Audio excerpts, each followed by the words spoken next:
इस वक्त की बड़ी खबर आपको एक और बता दें। विदेशी बैंक के 3 खाताधारकों के नाम के खुलासे के बाद सरकार ने काले धन पर हलफनामा दायर कर दिया है। सरकार ने सुप्रीम कोर्ट में हलफनामा दिया है। विदेशी बैंकों के 3 खाताधारकों का खुलासा हुआ है।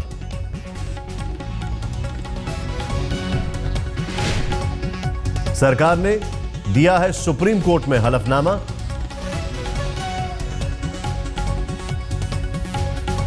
अहमद अजीम इस वक्त हमारे साथ है। अहमद, पूरी खबर बताएं। हाँ, देखिए निशांत, केंद्र सरकार ने अपना हलफनामा सुप्रीम कोर्ट में दायर किया है काले धन के मामले पर। और अभी हालांकि हमको उसकी जो कॉपी है एफिडेविट की वो अब तक नहीं मिली है। और जो हमको जानकारी मिली है उसके मुताबिक हलफनामे में 3 नाम सरकार ने दिए हैं जिनके खिलाफ प्रोसिक्यूशन यानी कि जो कार्रवाई है वो शुरू कर दी गई है। और ये वो नाम है जो कि राजनेता नहीं है कहीं से भी, उपकारोबारी हैं तीनों लोग। और जब तक कि वैसे तो सूत्रों के हवाले से 3 नाम सामने आए, लेकिन जब तक कि वो हार्ड कॉपी ना मिल जाए वो नाम हमें बताना उचित नहीं होगा। 3 नाम है और वो राजनेता नहीं है, ना ही ऐसे कोई बहुत बड़े नाम हो जो बिजनेस हाउस है, ना ही ये उससे जुड़े हुए हैं। कारोबारी जरूर हैं, बड़े कारोबारी हैं।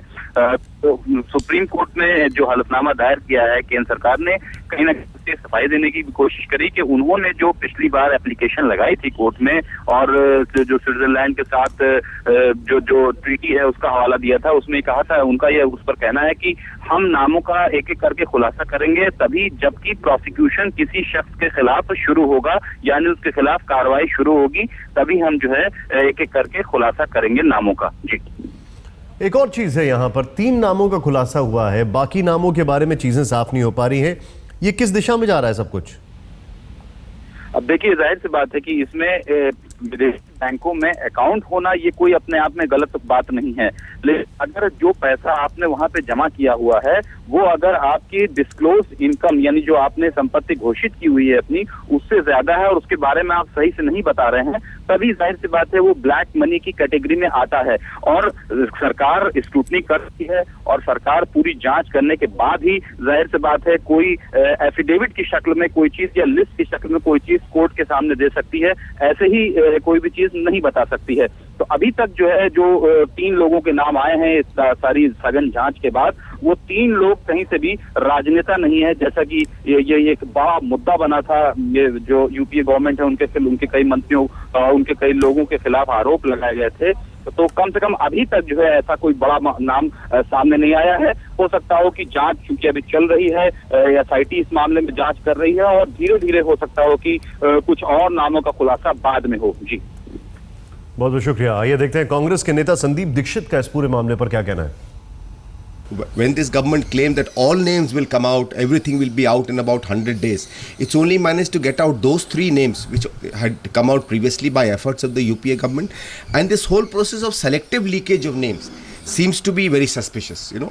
If you have a large list, why isn't the entire list being investigated, or why aren't those details known? And when government hides certain things and does not and display certain names, then one gets very suspicious as to what are the motives of the government.